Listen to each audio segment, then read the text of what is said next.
Gee, and I thought Ben was going to establish a new precedent and be early and on time. Oh, that's right, he was here.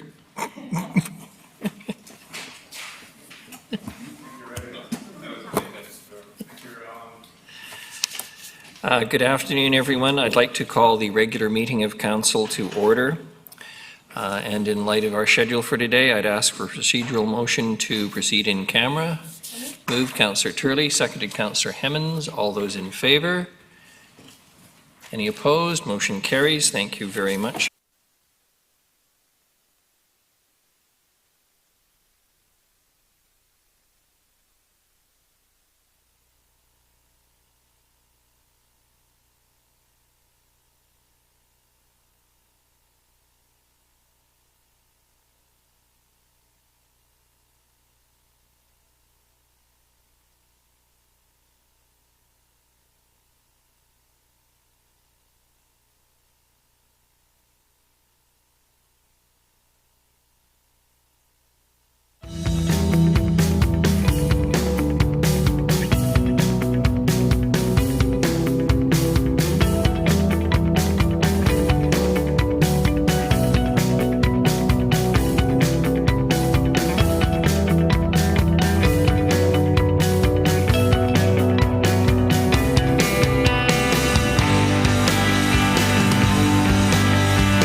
Good evening, everyone. I'd like to welcome all of you to the December 7th regular meeting of Council. I'd like to first recognize that we are gathered on the traditional territory of the Snuneymuxw First Nation. Our clerk tonight will be Ms. Sheila Gurry. Tonight's regular meeting of Council will be held in accordance with the Community Charter, Council Procedure Bylaw 2018, number 7272, and Ministerial Order M192 governing open meetings during a state of emergency, and the Provincial Health Officer Order regarding mass gathering events. Therefore, members of the public are required to observe meetings virtually and not attend in person, and question period will be suspended throughout the duration of the provincial health orders in effect. I might add tonight that further direction has recently been received, which will likewise have an impact on future council meetings, and as indeed there are impacts on general rules relating to the public, which I'm not in a position to talk about tonight simply because I haven't been able to see the orders myself. The first item on the agenda is the introduction of late items. Ms. Gurry. Thank you, Worship. For late items this evening, agenda item 12A, delegation from Gregory Cornforth. We're removing his delegation regarding the weekend event motorboat racing on Brannan Lake. Thank you very much. A motion for approval of the agenda as amended. Moved Councillor Martman, seconded Councillor Armstrong. All those in favor? Opposed? Motion carries. A motion for adoption of the minutes as circulated. Moved Councillor Thorpe, seconded Councillor Bonner. All those in favor? Motion carries. Thank you very much. I'll have a brief mayor's report tonight. The first is to remind everyone that Cambie Park is open for play. It's located at 390 Cambie Road in Harewood. It includes a playground, half-sport court, and fencing, and it was made possible by community volunteers and a number of generous donations, in-kind donations, and volunteer labor, including the Cambie Park Neighbourhood Association, along with their friends and extended families, H&W Country Grocer Ltd. at Chase River, Kinsman Club of Nanaimo, Rotary Club of Lanceville Society, Rotary Club of Nanaimo, Island West Coast Development, Milner Group, members of Block Watch number 43, City of Nanaimo grant of $25,000 through the Partners in Parks program. This improvement plan is neighbourhood and initiative driven, and the project will not directly impact taxes and will not require maintenance by neighbours. That's a good news story of what neighbours can achieve with the support of many community organizations, and it's one of the things that I think makes all of Council proud of this community. Following my mayor's report tonight, we're going to be moving right into a e-town hall for up to an hour tonight, which I will talk about in a minute. And I am encouraging people who are paying attention tonight to make their contribution, but please limit your questions as we will attempt to limit our answers to items related to the 2020 21-25 financial plan and our upcoming budget, which we're in the middle of discussing. I finally want to comment very briefly on the fire that occurred on Wesley Street a little after noon on Thursday, December the 3rd. A large fire broke out in the tent encampment. It fully destroyed a number of tents and triggered a number of propane explosions. A bit of a miracle that serious injuries weren't suffered by anyone, either occupants or to city staff, as it occurred right behind our Services and Resource Center building. I can tell you that several bylaw officers moved quickly into the area, and in the words of our Deputy Fire Chief, in heroic acts, moved people quickly away from the source of the fire and the potential danger to themselves. There has been a great deal of coverage on this event and a number of things said on social media, and Council will have more to say about this in the very near future to discuss fully the actions that were taken, how the order was made, and what Council will be doing in the future with respect to this whole issue. I think it's safe to say that none of us wish to see any of our fellow citizens sleeping in the streets of this city, and particularly during the winter. Now, if I may, we're going to move to the City of Nanaimo 2021-2025 Draft Financial Budget E-Town Hall. We have scheduled for up to 1 hour for questions and answers related to the City of Nanaimo's 2021-2025 Draft Financial Plan, which is available to the public on our website.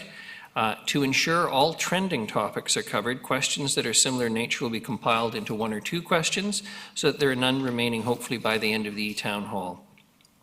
I am now delighted to pass off things to Ms. Farnaz Faroki, our MC tonight, who will walk us through what we can expect. Ms. Faroki, good evening. Thank you, Your Worship and Council, and welcome to those of you joining us virtually to the City of Nanaimo's 2021-2025 Draft Financial Plan virtual town hall. As the Mayor mentioned, to ensure that all trending topics are covered, questions that are similar in nature are being moderated and compiled into 1 or 2 questions. I'm going to take this time to go through some housekeeping and decorum information with you so that we can get started. For those of you who are watching online or on through cable, you can see hopefully the screen in the back that shows how you can join us. If you're on social media, particularly Twitter, you can follow us through the Nanaimo TH hashtag, so you can see all the questions that are coming in and potential responses that as staff do their best to provide them. We've got a special Facebook page dedicated to the E-Town Hall where again you can share, post your questions, and of course you can submit them through the website.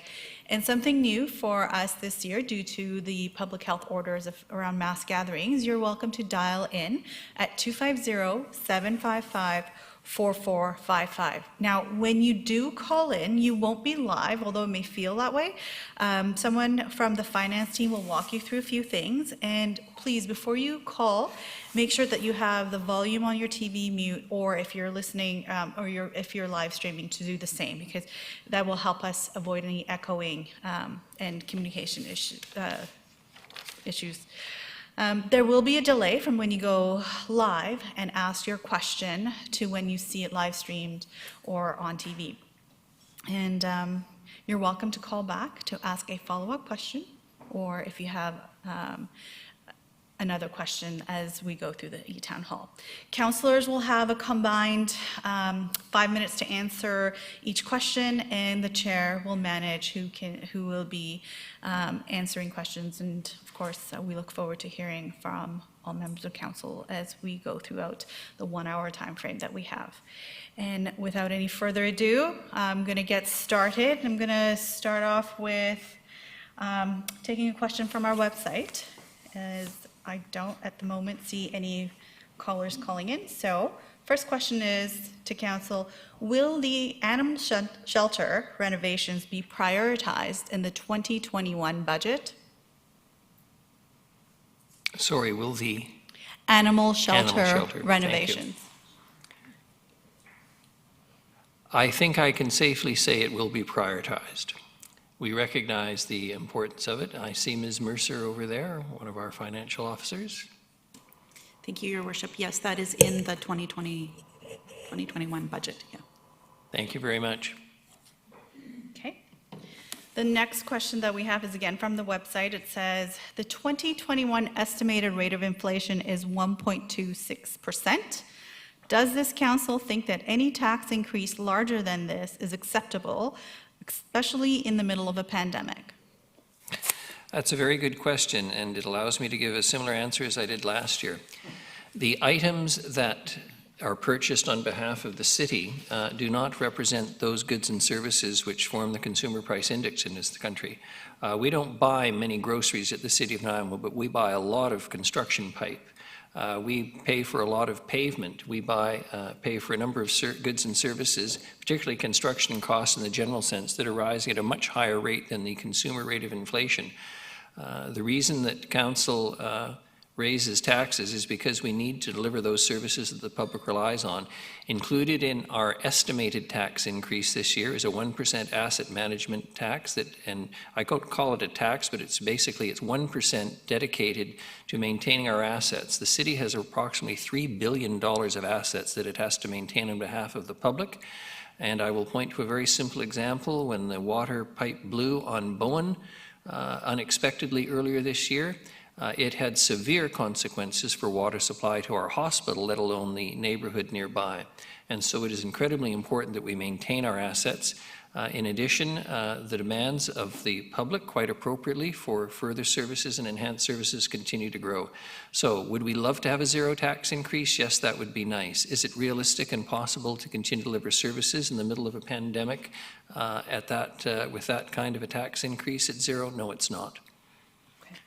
And I will defer to any other council member who wishes to speak, including Councillor Thorpe, please. Well, thank you, Your Worship, but I think you pretty much covered any points that I was going to make. For me, a starting point is, of course, we want to keep taxes as low as possible. I'm sure all councillors share that view. But I also feel that to maintain the services that this city provides, that citizens want, we need to at least keep pace with inflation. And I heard a number quoted there of a projected inflation increase this coming year of, I think I heard 1.2. Actually, I've read the prediction is over 2 and even closer to 3%. So even so, for me, a 2% inflationary figure is reasonable to maintain current services. And as the mayor said, 1% is asset management, which I think is an extremely valuable investment in our city's future. So there's a starting point of 3%, and we're trying to limit anything beyond that. And I think so far we've done a pretty good job, but we're still working on it. Thank you. Okay. Thank you, Councillor Thorpe. Ms. Roque. This might be a good question to ask following your responses. Is the city, if the city was able to function without the 4 new positions posed for next year's budget before COVID, why are they suddenly needed? There are rarely sudden needs in our city, but we have deferred hiring a number of positions, as previous councils have from time to time, in the interest of trying to keep tax rates low. But at a certain point, you have to make a decision to fill positions and in some cases create new positions consistent with the needs of the community and the citizens in general. Council debated long and hard, I think, over the positions that have been the subject of discussion. I'd be happy to hear from any other council member, but we wouldn't be hiring if we didn't think it was necessary for the safe and effective management of the city's assets and the delivery of its services. Councillor Gesselbrock. Thank you, Your Worship. Through you to answer, I think too, unfortunately, conditions change very dramatically as well. And, if things were made the same, we could keep on with the same services. But for example, we're seeing an increase in child exploitation, and we've had to hire accordingly with the RCMP, an officer that's going to be able to manage the new digital reality that we live in, to be able to get evidence and prosecute these type of offenses. That's one example of the many of the few positions that we are hiring. Thanks. Thank you, Councillor Gesselbrock. Councillor Brown. Thank you, Your Worship. I think it's important to note that not every council member voted for every position added, and there was some debate. But I think 2 positions that are in the budget are sort of important to acknowledge, and whether they make it in the final budget, we'll see. But That is the municipal inspector and the project engineer. They're currently, from what I understand, built into capital project planning, and that does have a cost, but it doesn't have an annual cost in the sense of it as it being a annual budget driver, but it does typically, it is accounted for in the capital project budget and often exceeds what it would cost in totality if it was included in the annual operation budget. So it might seem like a budget driver, which it is in terms of the annual increase, but it in the long run would potentially save or would save the city money. Thank you, Councillor Brown. Councillor Thorpe. Thank you, Your Worship. If I may, and I have said several times at this table that any new positions, any new hirings are something that I will look very carefully at, and Council is still debating these possible additions. But for the benefit of our viewers or listeners, we are considering at this point 6 new hires. 2 of them, as Councillor Geselbrecht indicated, are police support services positions, which personally I feel are very significant and worthwhile and valuable to our community. We have approved tentatively a manager of sustainability, a sustainable procurement buyer, and also a municipal services inspector and a project engineer, again, a position which I think is very worthwhile for our city. So those are the 6 that we are contemplating. We have recommended those, or council as a whole has, but that is subject to final further debate and approval. Thank you. Thank you. Councillor Himmons. Thank you, Your Worship. I just wanted to note the buyer. This is position, hopefully if it makes it into the budget, will create capacity amongst our buying compartment to ensure that we're purchasing locally and supporting our local economy, because the city does purchase a lot of goods and services. And I think, so some of our decisions around positions are strategic in nature, and that would be one of them. The buyer is definitely a strategic economic development driver. Thank you. Councillor Armstrong. Yeah, I voted against 4 and for 2, and the 2 I voted were the police, just for the simple fact that it's affecting our children. So I voted for the 2 positions that will help. I made a commitment when I passed the last budget that I wouldn't be doing anything unless it was absolutely necessary. I don't believe the other 4 positions are necessary. I believe our staff is doing a great job already on sustainability. I also think they're doing a great job by purchasing local. So for those reasons, I only voted for the 2 positions, just so people are aware. Thank you. Thank you, Councillor Armstrong. And one of the things we have in place now is a new system that allows people to go online and check out how we all voted. Correct, Ms. Gurry? Taxpayer money well spent, I'm sure. Councillor Bonner. Thank you, Worship. When we have these conversations, especially with the public, it's sort of important to know why the positions were chosen. The example of the buyer is a very good one. And the example of the project engineer is this will save us money. And we were told in our conversation that the digital forensic technician is also going to save us money to the tune of hundreds of thousands of dollars just in that alone. But even the project engineer will save us in terms of costs that we've had to pay project engineers. So when someone wrote me an email earlier, said, why are you hiring 6 new positions? So I asked, which 6 positions are you referring to? Knowing well that I knew what they were, but they didn't know it. So I think it's important that when we are having this conversation that we don't base it on what is in the headline. We actually look at the position, why it was discussed. I would invite the public to look at the meetings that we had, view the debate that took place, and why that position is there. Because for a good many of them, they're going to save us money, not cost us money. Thank you. Thank you. Ms. Frokie. We have someone who's called in, so I'm just going to look over at my colleague. The caller, are you? Nope. Just being transferred right now. Hello, caller. You are live on the 2021 to 2025 draft financial budget. Please state your name and your address, and of course, then your question.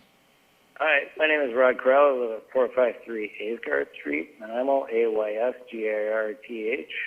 My question is regarding the bike lanes that you guys want to put together on the Front Street area. I'm just wondering how much attention is being paid to detailing history of the area. I mean, A.J. Hughes, the totem poles and the canoe at the end of the, you know, by Mafia Sutton Park there above and stuff, and the staircase going down and all those things. I'm just wondering if there's any even thought to those, you know, considerations, I guess I could put it. I suppose would be the simplest way to put it for you guys. I mean, you know, I don't want to make it too complicated, but I was just wondering about the history of the front side of that. If you're going to do a bike lane, is there any consideration? Is there anything in the budget for looking after history in the area? I guess is what I'm asking. Okay. All right, now I'll hang up and wait for your answer. Thanks very much for your time, and I appreciate it. You guys are doing your job. Thank you. Thanks. All right, good night. Thank you very much, caller. My interpretation of your question is a bit of a concern about any work on Front Street that might impact on existing artifacts, historic sites, existing park, etc. I think it's safe. Your Worship, if I may, the moderators are telling me the question was around the consideration of replacement of totem poles in Maffeo Sutton Park as part of the question. Thank you. Around anything existing, I can assure you that the city takes all that very seriously with respect to replacement of totem poles in Sutton Maffeo Park or any places. The city works in conjunction with Snuneymuxw First Nation on any project of that nature. It is important for us to be respectful. Totem poles have a great significance in Coast Salish culture, and I can assure the listener tonight who asked the question that anything of that nature will be taken into consideration, will be done in conjunction with Snuneymuxw First Nation. And I think Mr. Harding's here tonight, and if he disagrees with me, he'd nod his head, and he's not, so that's always a good thing. Thanks for the question. Okay, so the next question we have is, will installing flashlights at the Bruce Albion and Hammond Bay Ventura crosswalks be included in the budget? If not, why not? Councillor Brown wants to answer. Go ahead. Yes, thank you. In the, not draft budget, but the proposed draft budget, I guess, if it makes it to council, there's currently $1 million allocated for pedestrian improvements, which is $700,000 above the usual amount. And staff typically bring that report back to council to make those allocations. So this year there would be significantly more funds to potentially see those type of projects realized. And I believe Bruce and Albion is one that is on the list of many, and that will be a priority. Prioritizing that list will be some work by staff and ultimately come back to council for a future decision. Thank you very much, caller. The next question is around active transportation and sidewalks. When will we see sidewalks being put in the older streets of Nanaimo? I would cheekily say that's $1 million question, but it's more like probably $100 million question over time. I can't quote the number of kilometers of streets we have without sidewalks in this city, but it is tremendous and horrendous. The fact is, when the city of Nanaimo expanded its boundaries in 1975 and took in a lot of areas around the city, those often came without any amenities whatsoever, no sidewalks, rough unpaved roads. It is going to take the city a very long time. What the city tries to do, particularly where there is any redevelopment of existing properties without sidewalks, is ensure that sidewalks are constructed at the developer's cost, thereby saving the city from having to pay for it directly. But of course, it does have an impact on the cost of the housing or the redevelopment or construction that is occurring at that particular site. And that explains the frustration some citizens feel around gaps in sidewalks as they see it. But the cost of building a sidewalk is no small number, and I'm going to ask Mr. Sims tonight to just give us an idea of what a yard or two of sidewalk actually generally costs, or the range at least.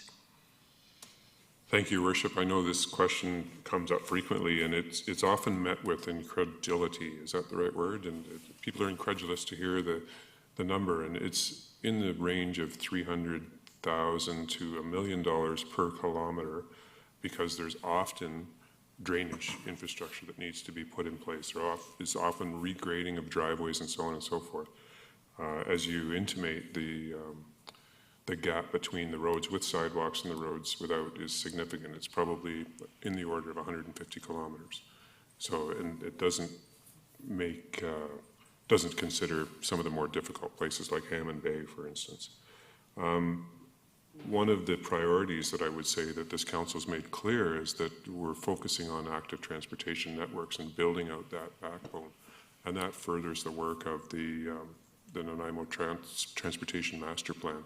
So that's the focus, is trying to get those major grid components completed in as quickly as possible. Thank you, Mr. Sims. Councillor Thorpe? Thank you, Your Worship. And as you said, I think a large reason for the discrepancy from one end of the city to the other in various areas regarding sidewalks stems back to amalgamation in the mid-1970s. Recently, I think we've made great improvements in our sidewalk infrastructure, but the reality is, because of the cost, that often happens, as the mayor stated, either through development or redevelopment. And in older areas of the city where we are seeing redevelopment happening at an increasing pace, I'm pleased to say that it's an opportunity for us to see sidewalk improvements and additions. It's something that I strongly would support. And when we talk about active transportation, I'll be quite honest, and some won't appreciate this, but to me, sidewalks are more important than bike paths because more people use them. So hopefully we can build on what we've been doing and will continue to do. Thank you. Ms. Roque? This question is coming to us from the website. Since it seems likely that the new project engineer position will be involved in multiple projects at the same time, how will that ensure an adequate level of coordination, inspection, problem solving needed for each project? I think the simple and cheeky answer, but I'm going to defer to Mr. Sims in a second, is to say that if we don't have the position now, one would hope and believe that the addition of the position will be an improvement, but I'll let Mr. Sims give an answer. Thank you, Your Worship. I believe maybe the subtext of the question is such that this is the only project engineer, but this is not the only project engineer that the city will have. Currently, the city delivers projects with a number of in-house staff and a few outsourced project management professionals. So this will shift the balance more towards in-house and retain the knowledge in-house, allow a little greater flexibility in delivery of projects. But each of our project managers or project engineers delivers projects on a pretty prescribed and careful basis. So it's very well balanced. Thank you very much. Ms. Roque? Next question comes from social media. Induced demand is when new road construction increases traffic rather than reducing congestion. The Boxwood Connector is an example of this. Will council cancel this project so funds can be redirected? I think it's fair to say that the cancelling of Box would be highly unlikely. It represents an amazing reclamation and restoration of lands that were, I would safely say, polluted and destroyed. It also allows for water retention and restoration of habitat that didn't exist before, solves some serious safety issues at an intersection, and allows for extension of existing bike paths and pedestrian access, all of which is important, and for economic development at that intersection, and which would support the existing housing in the area and provide people with the opportunity to obtain goods and services without the necessity of an automobile. I'm going to go to Councillor Brown and then Councillor Gesselbrock. Thank you, Your Worship. And this is why I think it's important our democracy has multiple people, because you have differing opinions and differing viewpoints. So I do think there's many great aspects of the Boxwood Connector project in terms of the remediation, the renaturalization, and there'll be good things that come out from it.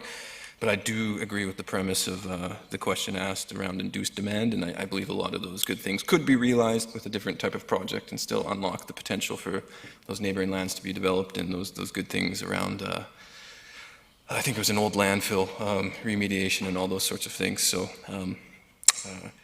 I do think it is an example of induced demand, but with that said, I don't think the full project costs capture some of the good things that go along with it as well. So I would like to see a slightly different project, but I think that project is moving along, and council has decided upon it to date.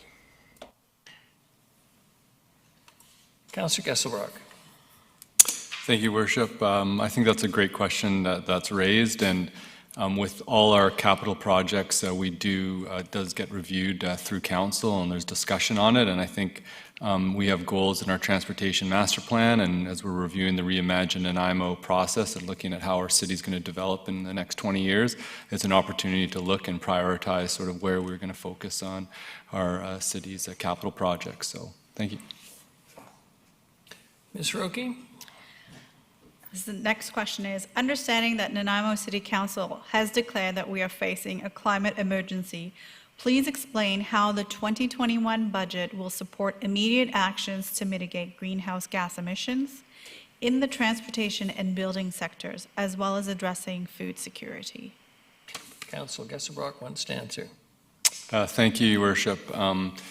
We are facing a climate crisis, and in the Environment Committee, we're reviewing our Sustainability Action Plan, which is looking at our mitigation strategy for reducing greenhouse gas emissions, and also our adaptation plan to have to deal with the reality of adapting our community to a changing climate.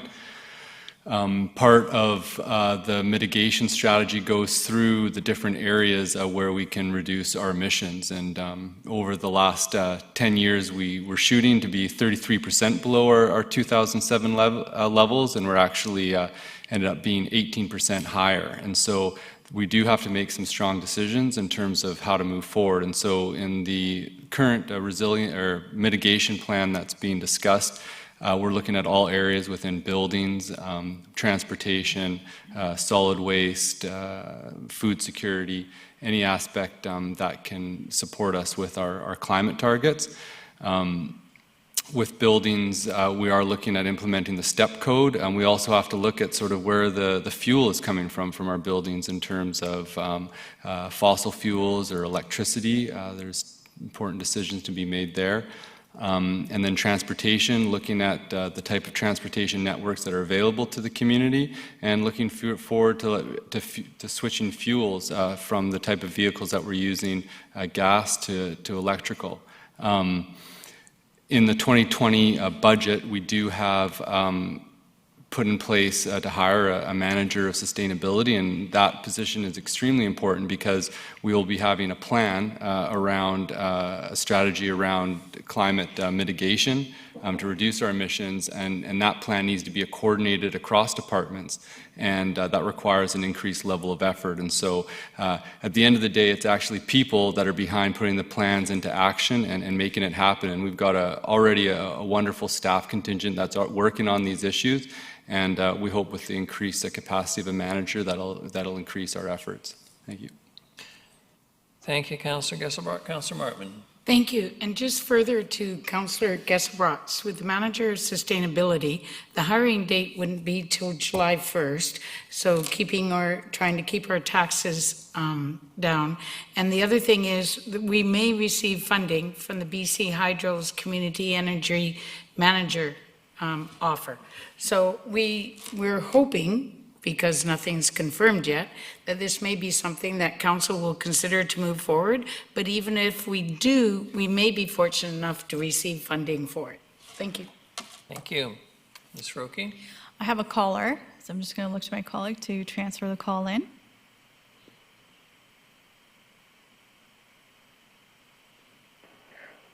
Okay, hi caller, you are live on the 2021 to 2025 Draft Financial Budget eTown Hall. Please state your name, your address, and of course your question. Hi, my name is Rod Carell again. Should be on your minutes as my address and stuff like that, so I won't repeat it.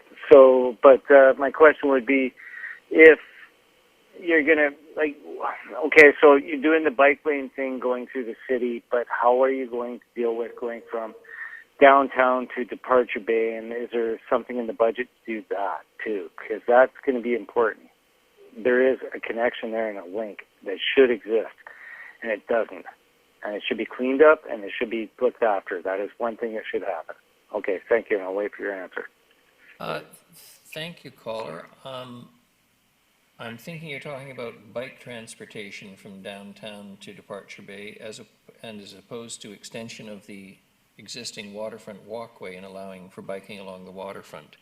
So I think I could perhaps answer in two different answers. Firstly, the waterfront walkway, which was popularly supported by City Survey some time ago, is still in the works. Planning has taken place. Obviously, significant discussion with Snuneymuxw First Nation is required.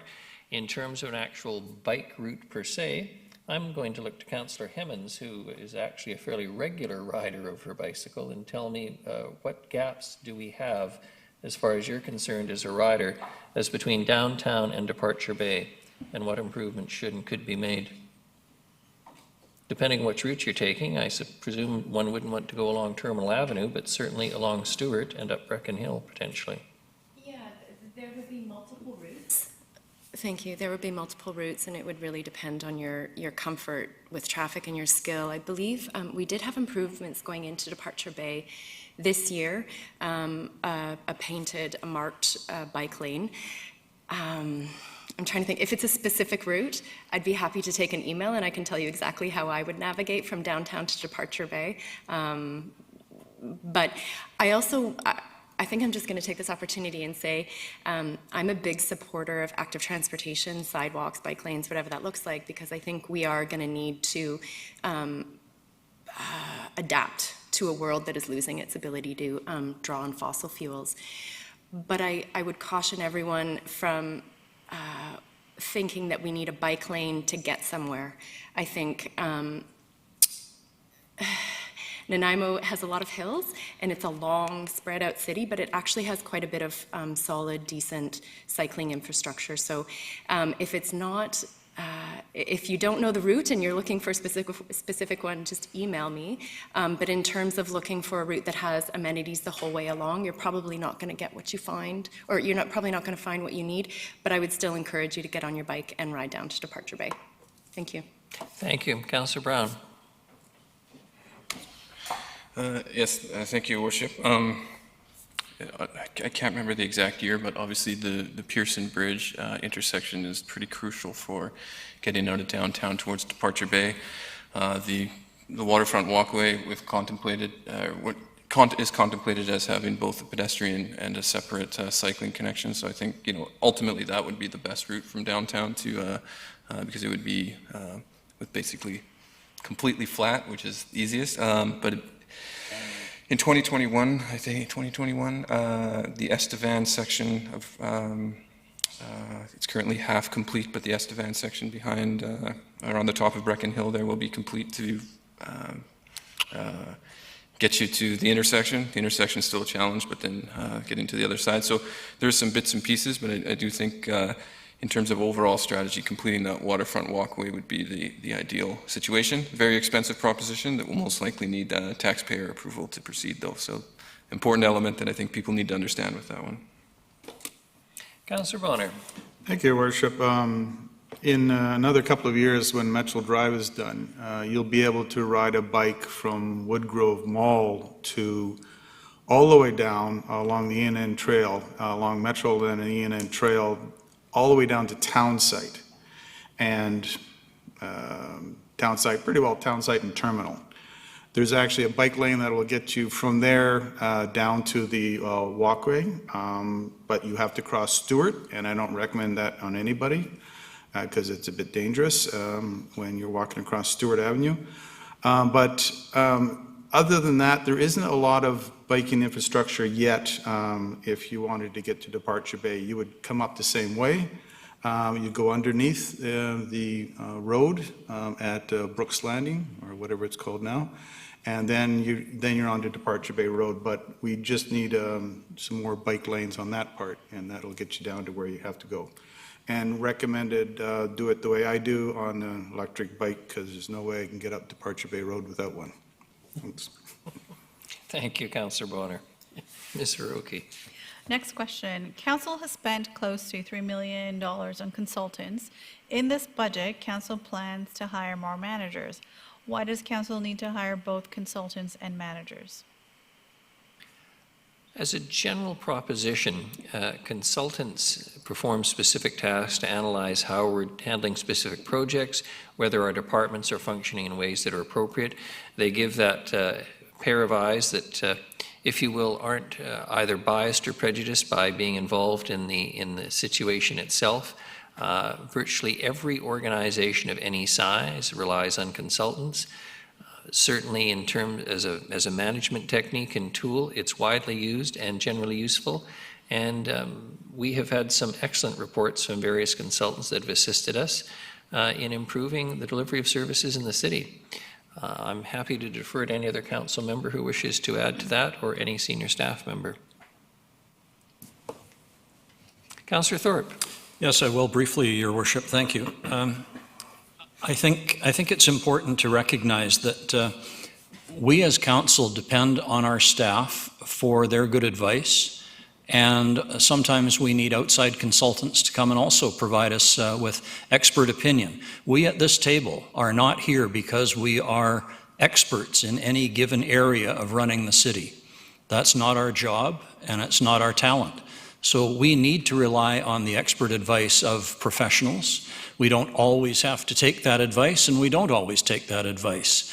There's other factors to consider, but we need to hear the opinion of experts to give us wise counsel on how they feel we should best proceed. Then we as politicians can take other factors into account, one of them being the budget, which is what, of course, we're doing right now. But I think it is important to realize that we need to rely on the expertise of others to help us make those tough decisions. Thank you. Thanks, Councillor Thorpe. Ms. Roque? Okay. The RCMP contract is a significant portion of the overall city budget and doesn't appear to fix many of the issues that it's tasked with. At least 10% of its budget should be immediately redirected to social planning initiatives. If you disagree, please explain how many RCMP funds would help the former residents of the Wesley Street encampment. I didn't catch the last part of that question. How many? How much more RCMP funds would help the former residents of the Wesley Street encampment? The question is interesting for a whole series of reasons. I appreciate there is a call in some parts of North America for quote-unquote defunding the police, which is one of the more dreadful phrases that's arisen out of concerns around racism and systemic problems in various communities around North America.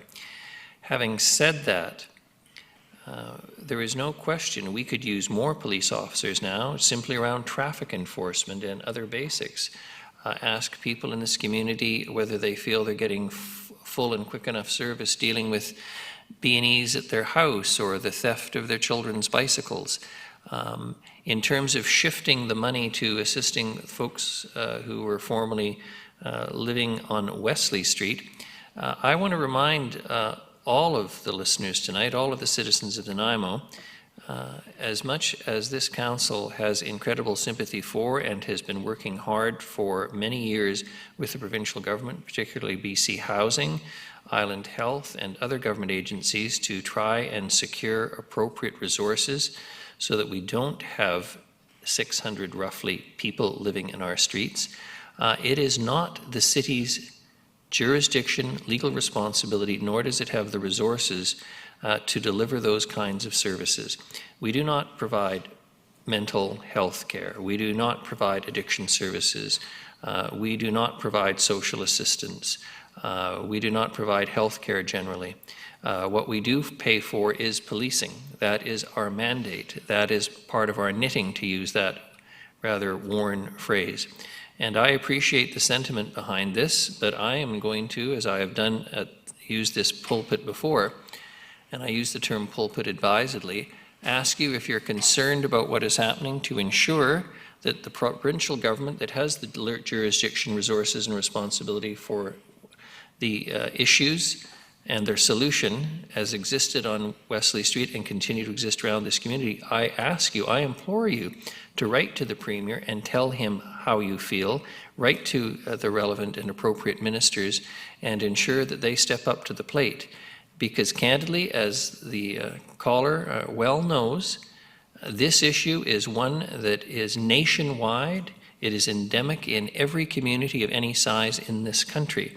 Indeed, I spent an hour in conversation along with our CAO, Mr. Rudolph, the current mayor of Moncton, a somewhat smaller city in New Brunswick, and their CAO talking about this very issue just approximately 10 or 15 days ago, I believe. I can't remember exactly.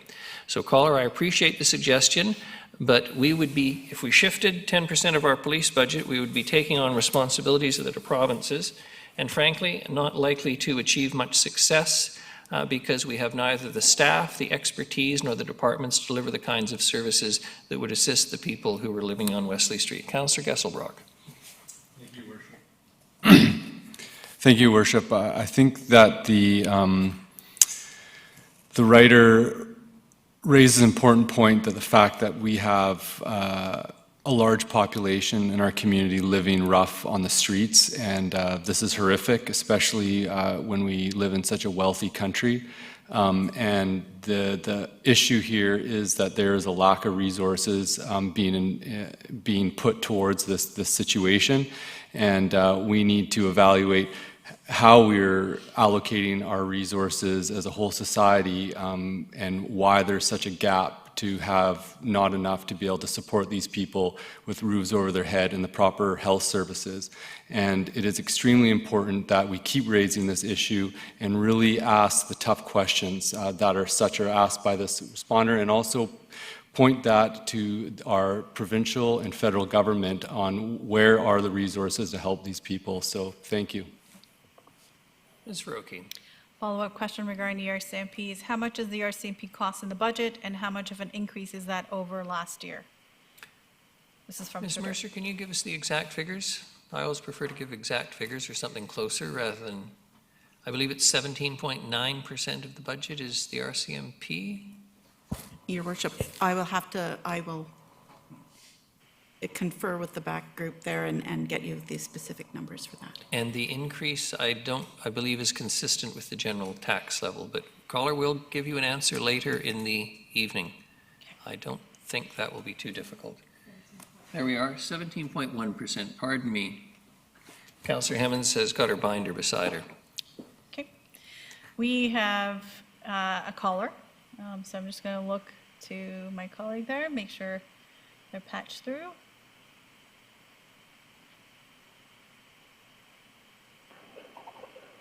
Okay. Hello, caller. Thank you for calling. We think we know who you are. You don't need to state where. Great, okay, that's fine. Just curious, okay, so Councillor Gesselbrock had mentioned that, you could, ride basically from Stewart Avenue, the end of Stewart Avenue to Departure Bay, but my question is why not just carry through the beach and just have a pathway?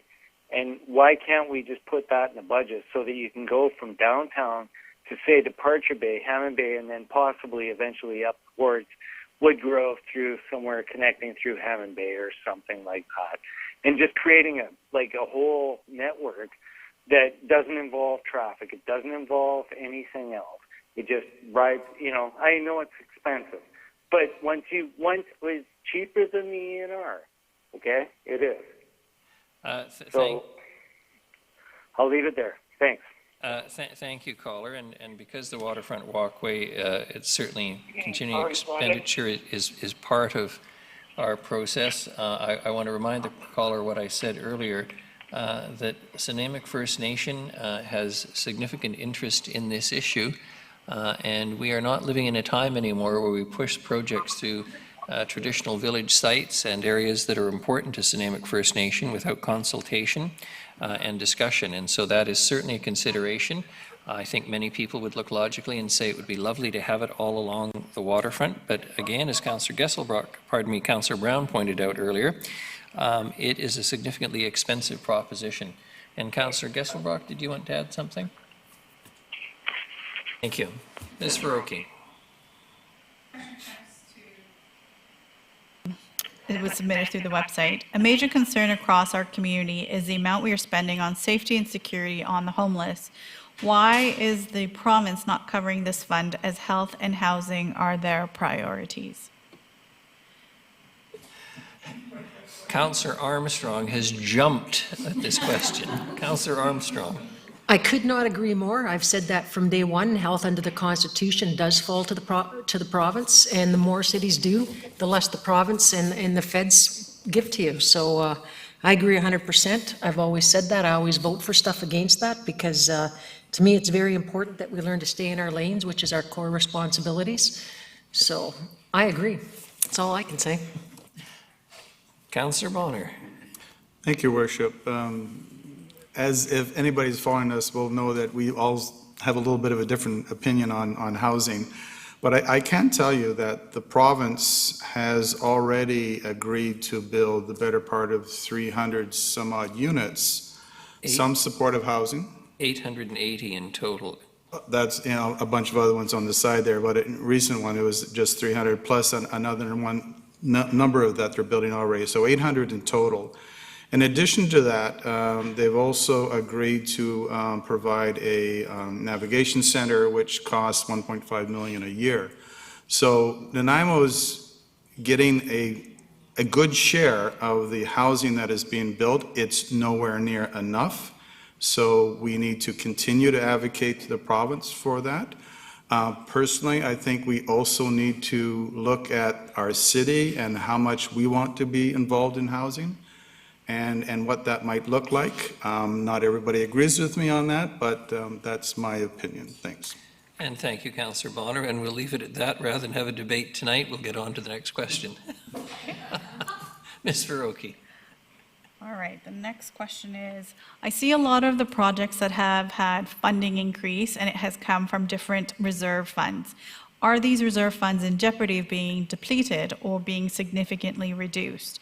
Is there a minimum that these reserve funds need to be kept at? Councillor Gesselbrock. Thank you, Worship. We're very fortunate at the city to have to be extremely well financially managed, and a tribute to our wonderful financial staff. And there's a variety of different reserves that exist, and yes, there are minimum reserve amounts that need to be maintained, and when we go below that amount, we have to pay that back in the subsequent years. And currently, in the budget deliberations so far, we have not drawn below any of these minimum amounts, and I can say that there's definitely more than enough reserve to handle any type of unforeseen circumstance, and I feel very confident in that. Thank you. Thank you, Councillor Gesselbrock. Councillor Turley. Thank you, Worship. With regard to reserves, if somebody was interested in finding out A, what they are, B, what the amount is in them, if you go to the 2021-25 financial plan, which is available online, and I think it's on page, I'll say it's 48 through 54, because I just looked it up this afternoon. It's great bedtime reading. Councillor Bonner. Thank you, and further to Councillor Turley there, the other part of that is that the council has a policy on reserves, so you just have to look up council reserve policy, and it'll list all of the reserves, whether or not they're statutory, and how their money from them is used. So you combine both of the reading, and you'll be able to stay up for at least till 2 in the morning. Councillor Thorpe. Thank you, Your Worship. And I think the other thing to note and to be aware of is that when council looks at adding things to our budget, we look at the funding source for those items. And sometimes it's general revenue, which directly affects taxes, but we also look at reserves and ask ourselves if there is money that we can appropriately use from a reserve fund without having that fund depleted to the point where it's below the minimal suggested balance. So we do look at our reserves, we try to maintain them at a healthy level, but again, we take good financial advice on doing that. Thank you. Thank you. Ms. Verocchi. Next question comes from Facebook.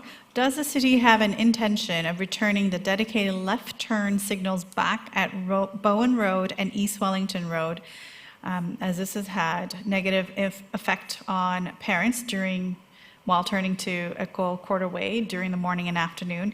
Also, they'd like to know about the installation at Bowen Road and Dufferin where numerous accidents are occurring. For many, this seems to be a priority over bike lanes. Mr. Sims, I'm going to ask you to respond. Thanks, Your Worship. Yes, I can say that the East Wellington left turn, or dedicated left turn, is not currently on our radar, but it'll be part of our ongoing review of the Bowen Road signalization corridor. There's about $500,000 in work to upgrade some of our signal infrastructure over the next year or two. And the area at Bowen and Dufferin is under study and under review currently with ICBC. They're conducting a road safety audit. The caller is quite right, or the question is quite right. There's been a number of accidents, so we're responding to that. Thank you, Mr. Sims. And I can say to the caller that the city has an ongoing group composed of the RCMP, ICBC, the city, and the school district, school board, Board of Education, that look on a regular basis at various sites around the community with an eye to public safety and ensuring that public safety is improved in those areas where it is showing up as being a danger spot. Thank you. Okay. Next question to council is, what are you as a council prepared to do in 2021 to help the many homeowners who have been financially affected by COVID? Thank you very much, caller. I can tell you that last year, as you will know, or rather, pardon me, this year, I shouldn't rush past it, we deferred the due date for the payment of taxes and for the imposition of penalties for failure to pay taxes for many months after the normal due date. That was certainly one way of doing it. In addition, we have tried to maintain as small a tax increase as is possible, having regard to the serious pressures that we know many in this community face. We don't spend this money ridiculously, I can assure you, and all of us as homeowners around this council table are conscious of our responsibilities. I wish I could give you a somewhat more specific answer, and perhaps Councillor Thorpe is going to bail me out here.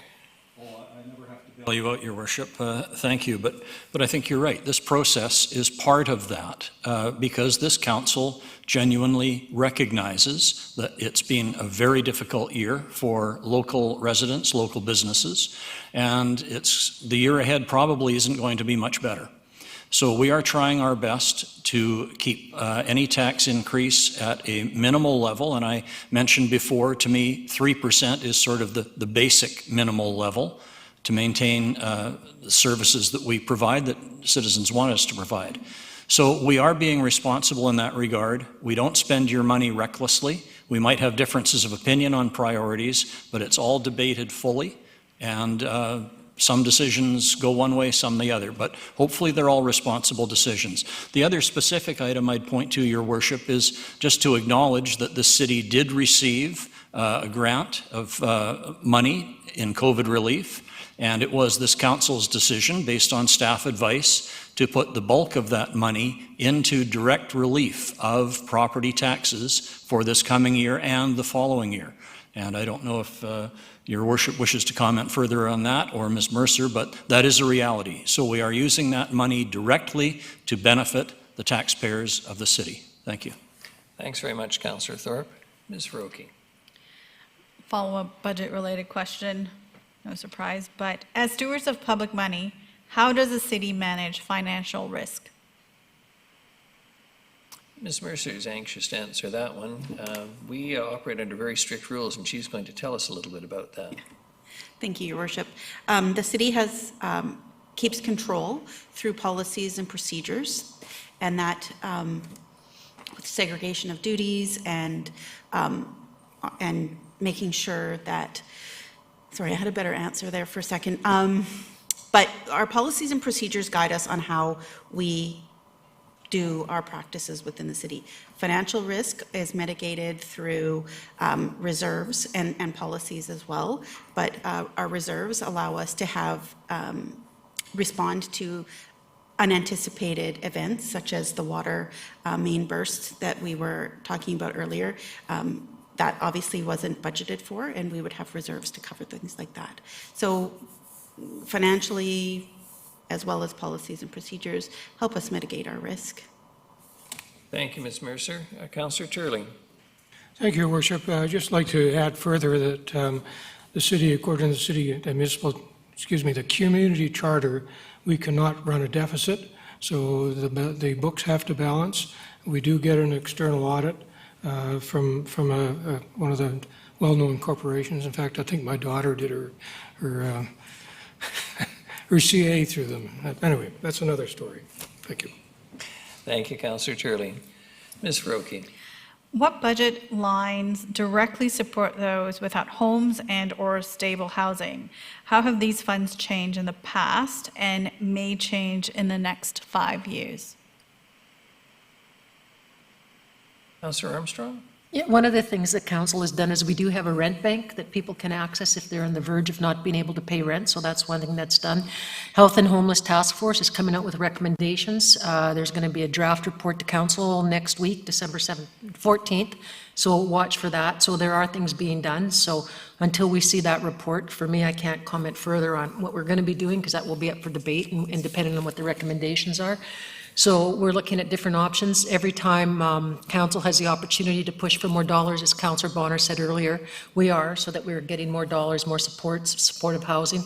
We're working with BC Housing, not only on supportive housing, but to get housing for families, housing for seniors. Previous council had the Buttertouch project come through, the Rose Hill project come through on mental health, as well as those with disabilities on Upland. So we are constantly using every opportunity we can to advocate for more dollars through the various provincial and federal agencies. Thank you. Thank you. Councillor Hemmons. Thank you, Your Worship.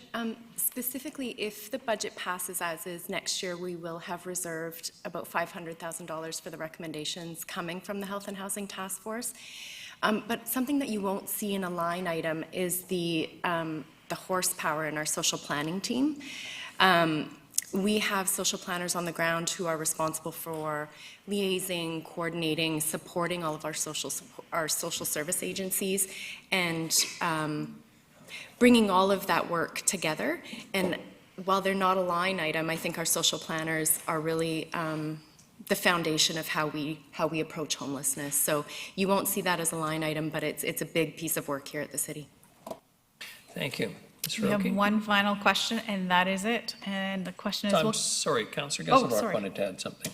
I'd also like to say there's a tremendous amount of resources from the city that's been going into working with BC Housing, and there's a large MOU that has secured a substantial amount of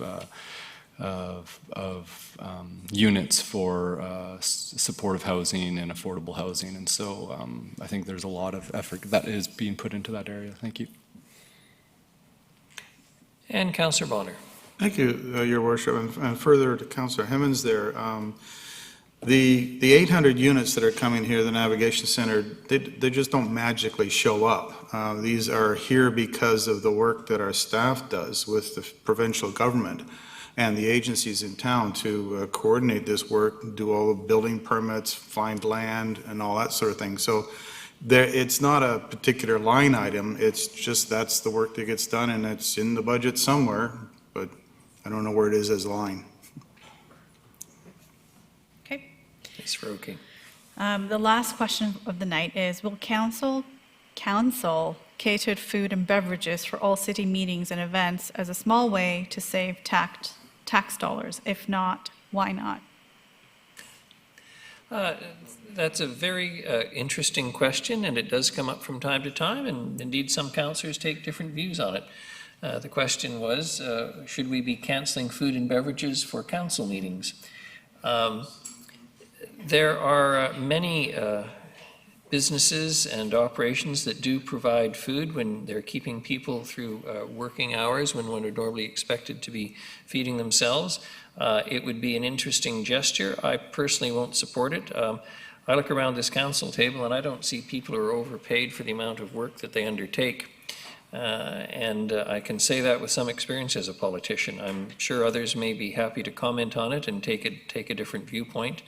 But I think there are other ways that we save money. I can tell you candidly, and I won't mention which other large city on Vancouver Island I would name, but this mayor and this council operate with an administrative assistant who works for me and for all of us Another large city, similar size on the island, operates essentially with 2 people working in the mayor's office at a cost I'm guessing of over $100,000 a year. So in one sense, we are already showing leadership in this area by ensuring that we're not overstaffing the political level. And so I don't think it's unreasonable to ask that we be fed on occasion, particularly when one is working through a long evening and day as we are today. Councillors Brown and Bonner, in that order.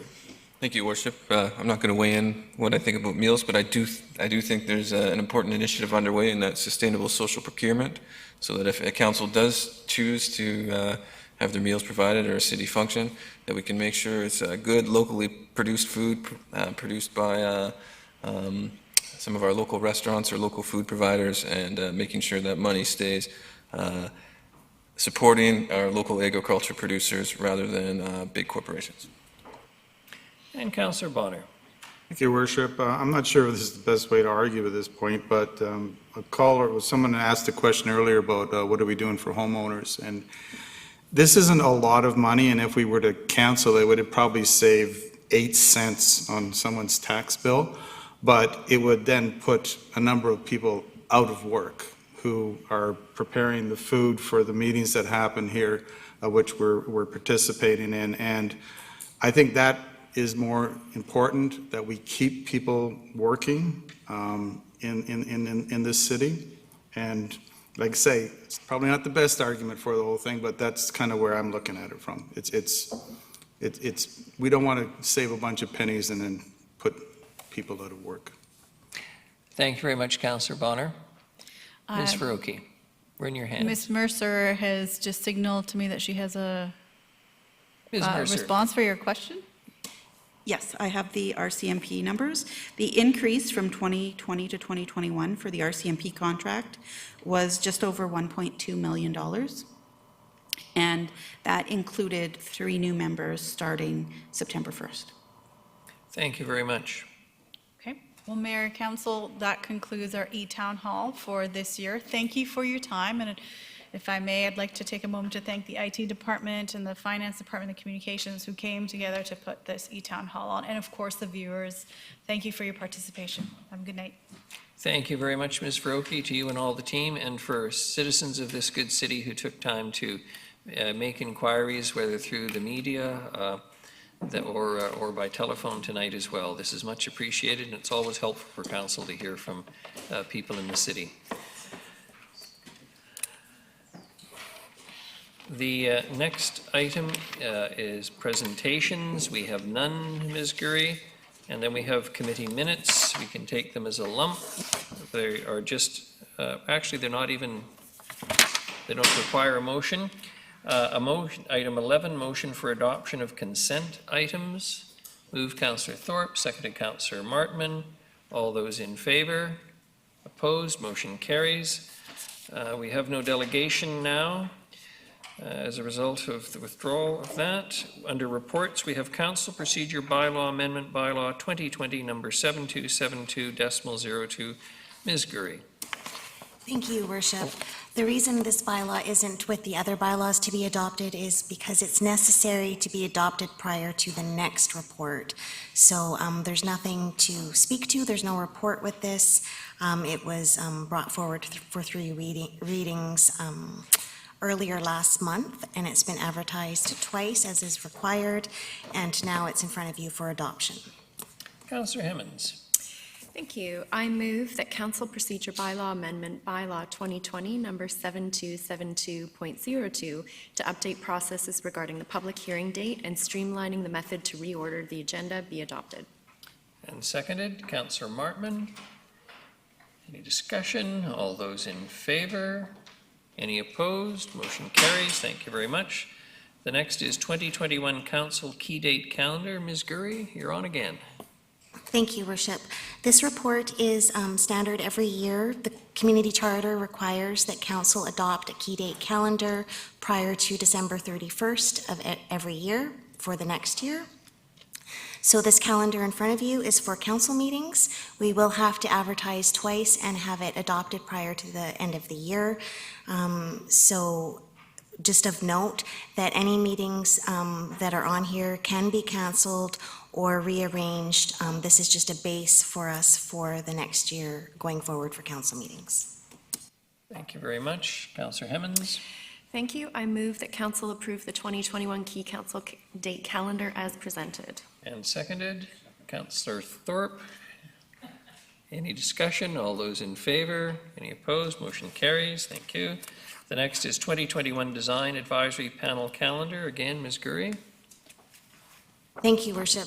Just as with the last report, similar, the Design Advisory Panel calendar for next year is on your agenda for approval.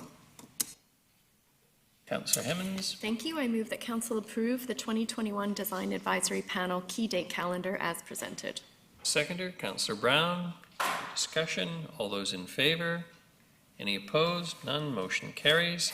The next is appointment of bylaw enforcement officers. Mr. Lindsay. Thank you, Your Worship. We're here this evening to see Council's support in passing a resolution to appoint Mr. Mark Jonah as a bylaw enforcement officer. Mr. Jonah has joined the fire department and would be an inspector for the department, and under our bylaw requires Council's support in order to enforce bylaws. Thank you very much. Councillor Hemmens. Thank you. I move that council appoint Mark Jonah as bylaw enforcement officer to enforce the provisions of the City of Nanaimo Fire Protection and Life Safety Regulation Bylaw 2011, number 7108, and other regulatory bylaws. Seconded, Councillor Armstrong. Any discussion? All those in favor? Motion carries. Thank you very much. The next, amendments to rates and charges for water. Ms. Legan, good evening. Good evening, Your Worship and Council. I am going to turn it over quickly to Ms. Mercer for bylaws E through H, as she's dealing specifically with this information this evening. Thank you. Ms. Mercer. Thank you, Your Worship. So the purpose of this bylaw is to increase the water fees by 7.5% effective January 1st, 2021.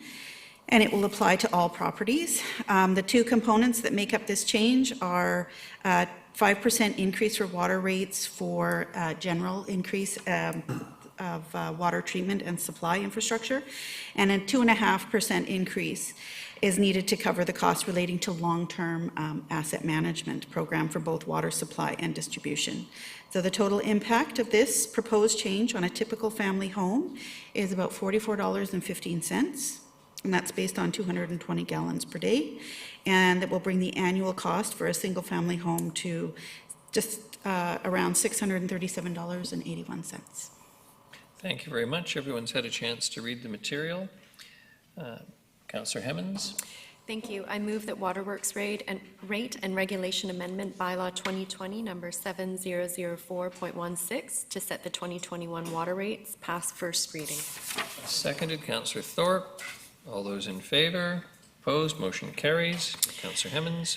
Thank you. I move that Waterworks Rate and Regulation Amendment Bylaw 2020, number 7004.16, pass second reading. Seconded, Councillor Armstrong. Any discussion? Councillor Turley. Thank you, Your Worship. I'd just like to point out that the amount that is paid is based on consumption on this one, so there is the opportunity for citizens to have a lower bill if they use less water. Thank you. Councillor Turley, I say it with affection and respect. Tightwad Turley speaks again and reminds people that if they don't consume, they don't have to pay. Well done. Any further discussion? Seeing none, all those in favor? Contrary, motion carries. Councillor Hemmens. Thank you. I move that Waterworks Rate and Regulation Amendment Bylaw 2020, number 7004.16, pass third reading. Seconded, Councillor Thorpe. All those in favor? Opposed? None. Motion carries. The next is amendment to bulk water rates for Southwest Extension. Ms. Mercer. Thank you, Your Worship. So in 2004, the water supply service established under the Greater Nanaimo Water District Act was transferred to the City of Nanaimo, and making the city responsible for the provision of water to the Southwest Extension Waterworks District. So under legislation, the city's fees for this cannot exceed the cost of providing services. So based on the 5-year annual average of water consumption, a rate of $3.30 per 1,000 gallons is proposed. and the higher rate is due to increased asset management reserve funding and capital projects. And we have been in contact with the Southwest Extension Waterworks Group, and so they are aware of the change. Thank you very much. Again, everyone's had a chance to read the material. Councillor Hemmons. Thank you. I move that Southwest Bulk Water Rate Amendment Bylaw 2020, number 7099.09, to set the 2021 bulk water rates for Southwest Extension pass first reading. Seconded. Councillor Bonner. All those in favor? Any opposed? None. Motion carries. Councillor Hemmons. Thank you. I move that Southwest Bulk Water Rate Amendment Bylaw 2020, number 7099.09, pass second reading. Seconded. Councillor Brown. Any discussion? I do have it. Councillor Brown. Thank you. Just a question out of curiosity. So this obviously is a bulk water, but the actual infrastructure, is that paid for by an improvement district? So all of this fee includes all of the servicing that it takes to get the water there. So all of the costs that are included in that rate. Cool. Thank you. Yeah, very interesting. Any further discussion? All those in favor? Any contrary? None. Motion carries. Councillor Hemmons. Thank you. I move that Southwest Bulk Water Rate Amendment Bylaw 2020, number 7099.09, pass third reading. Seconded. Councillor Martman. All those in favor? Any opposed? Motion carries. Thank you very much. Item G, amendments to user fee subsidies. Ms. Mercer again. Thank you, Your Worship. So under the Municipalities Enabling and Validating Act, the city has the ability to waive any part of water and sewer rates to properties owned and occupied by any class of any property of any class for a citizen who is 65 years of age or older. And for over the past 25 years, the city has offered this subsidy. So based on the updated information, the new rates would be for a single owner. The maximum annual income is $20,215, and for a couple or a household is $30,790 in annual income.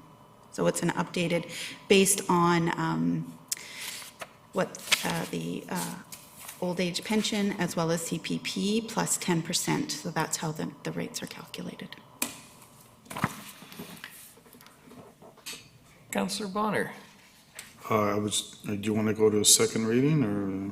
Well, Thank you. I move that User Fee Subsidies Amendment Bylaw 2020, number 7095.02, to set the 2021 thresholds for user fee subsidies pass first reading. seconded. Councillor Thorpe. Any discussion? All those in favor? Opposed? Motion carries. Councillor Hemmons. Thank you. I move that User Fee Subsidies Amendment Bylaw 2020, number 7095.02, pass second reading. Thank you very much. Councillor Bonner. Thank you, Worship. It seems rather low amount of income to qualify. Is this standard around other municipalities at this rate? Through your worship to Councillor Bonner, to be honest, I'm not sure how other municipalities calculate this. That's historically how we've calculated it. We can certainly look around and ask for feedback from other municipalities.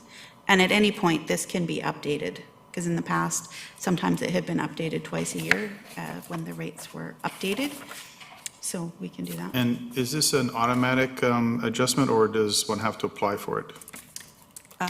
Through your worship, they have to apply for it. Okay. Third, if I may, being that our population is aging and everybody seems to be moving here to retire, do we expect this to be used a lot more in the future, and does that affect our rates at all? Through your worship, in 2019, approximately 8,600 was applied. That was the cost to the city.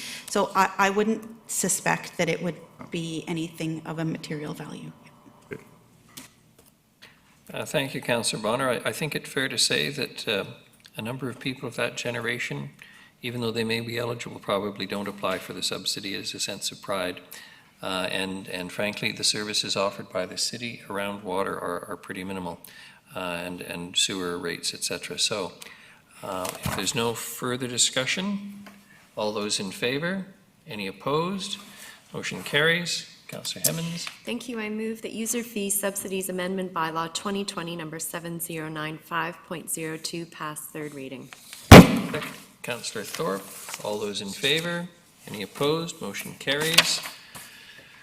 H, amendment to rates and charges for sanitary sewer. Ms. Mercer.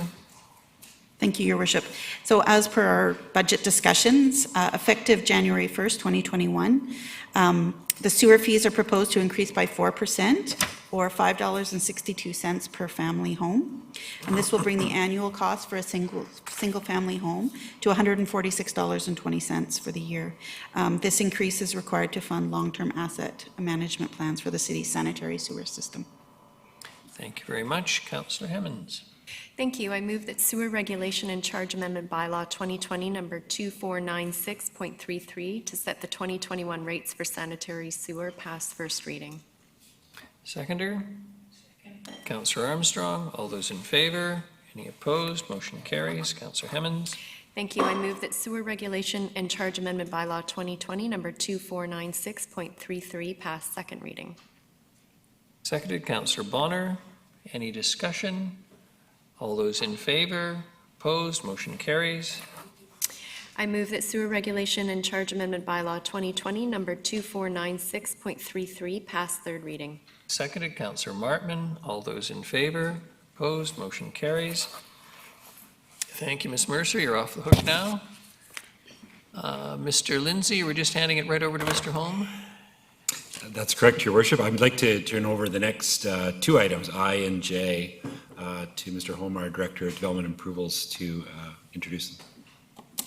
Thank you. And the next item is Development Variance Permit, application number DVP 405-1925, Boxwood Road. Mr. Holm, welcome. Thank you. Good evening, Your Worship and Council. The first item I'm introducing here is a development variance permit related to fascia signs within a development along the Nanaimo Parkway, bordering on the Nanaimo Parkway. It's within the Green Rock Industrial Park, and there are two multi-tenant industrial buildings currently under development there. And the developer has proposed a comprehensive signage program that would allow for one fascia sign above each potential industrial unit going forward. The reason it requires a variance is because the sign bylaw, although the signs won't be visible from the Nanaimo Parkway, the sign bylaw requires that any sign within a straight line 200 meters from the Nanaimo Parkway is deemed to face the parkway. So you can, even though they won't be visible from the parkway, given the elevation of the landscaping and the building orientation, you can, in theory, draw a straight line from the parkway to each of these signs. Therefore, they require a variance. The proposal is supported by staff, and the sample detail of the signage proposed is included in attachment F of the report, and the site plans identified in attachment D. Happy to take any questions.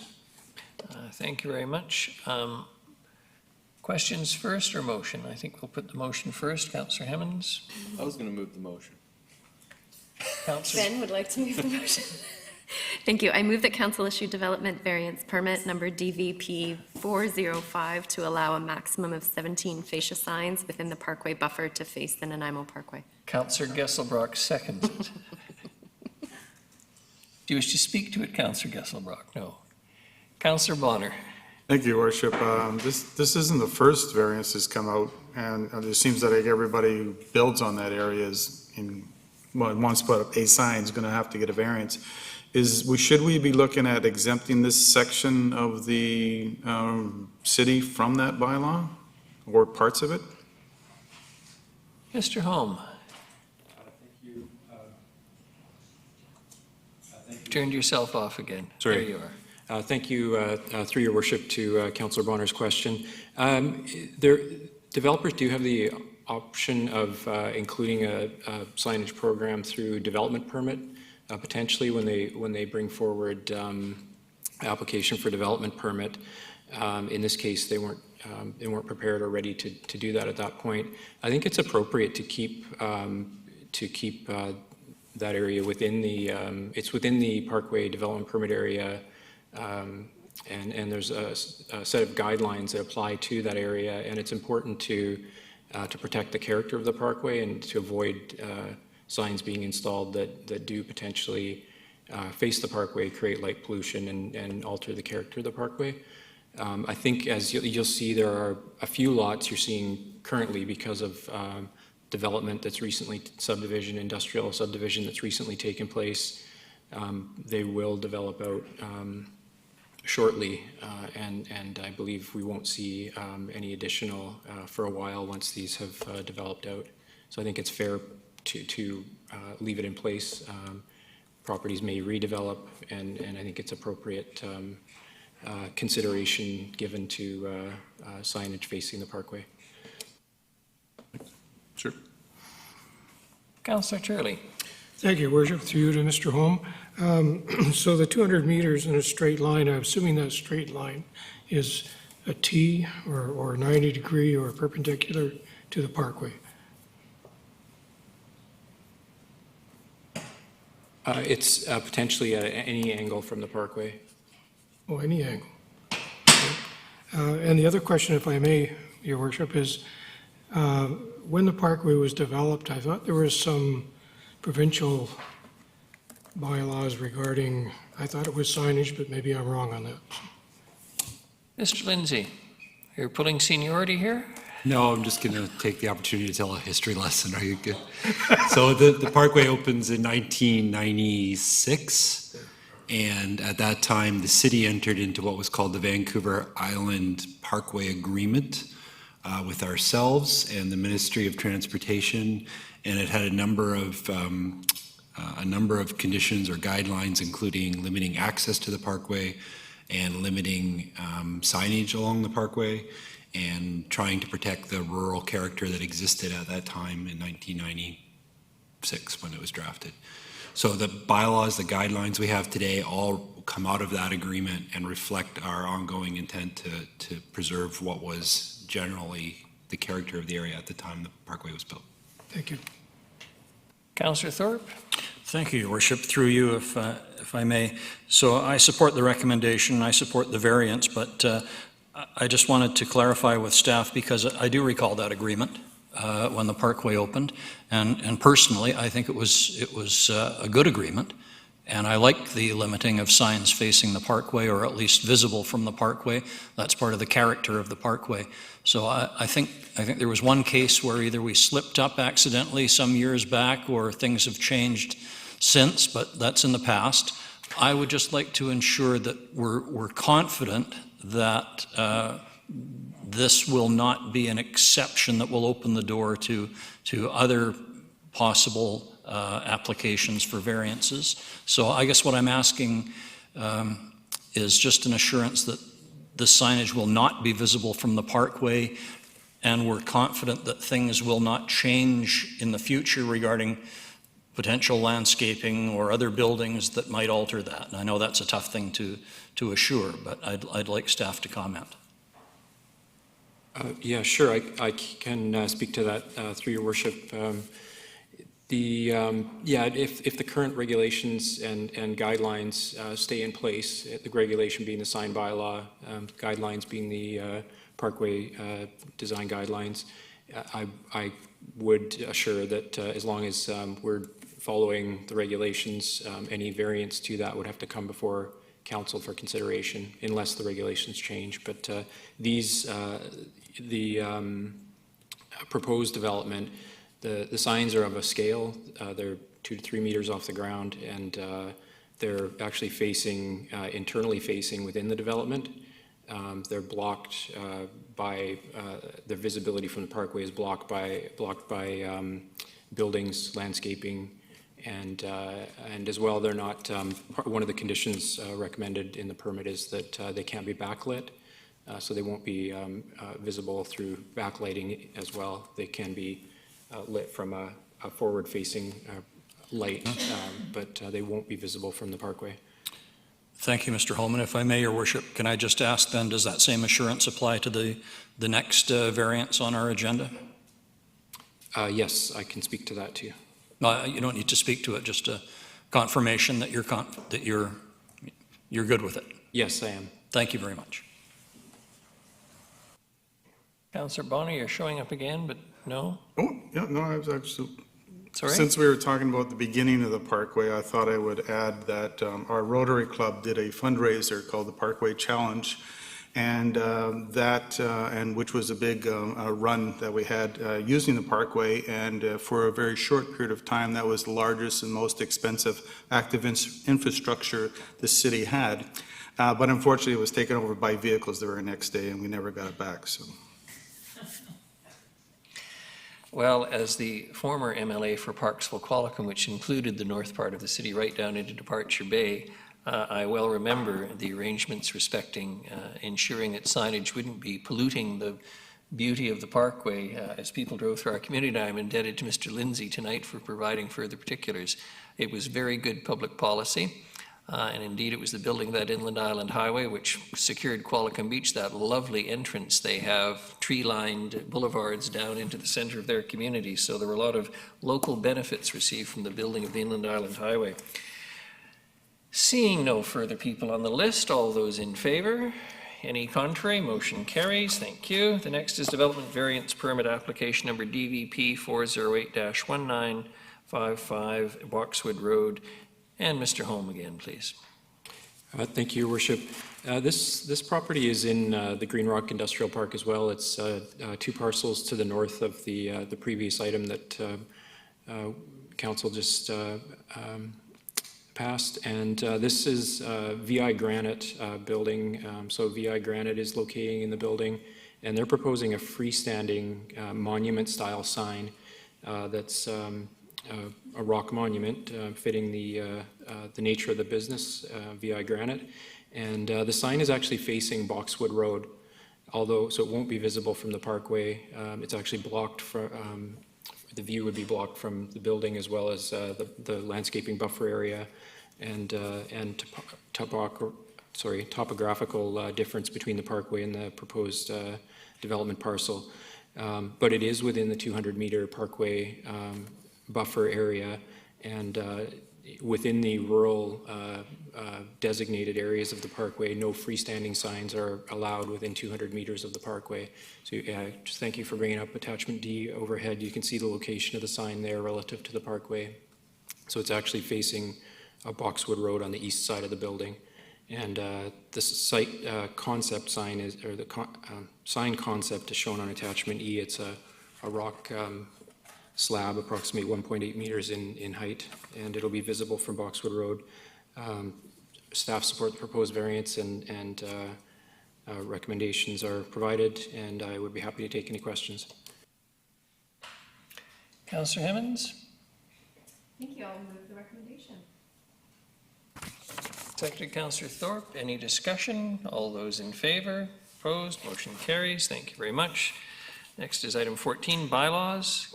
Board of Variance Amendment Bylaw 2020, number 7213.01. Councillor Hemmons. Thank you. I move that Board of Variance Amendment Bylaw 2020, number 7213.01, to change the meeting day from the third Thursday of each month to the first Thursday of each month be adopted. Seconded Councillor Brown. Any discussion? All those in favor? Opposed? None. Motion carries. The bylaw status sheet is for information only. We have no notices of motion. No other business. Councillor Brown. Oh, you're moving to adjourn. Yes. Councillor Martman seconds. Thank all those in favor. Opposed? Motion carries. Thank you very much. What was that?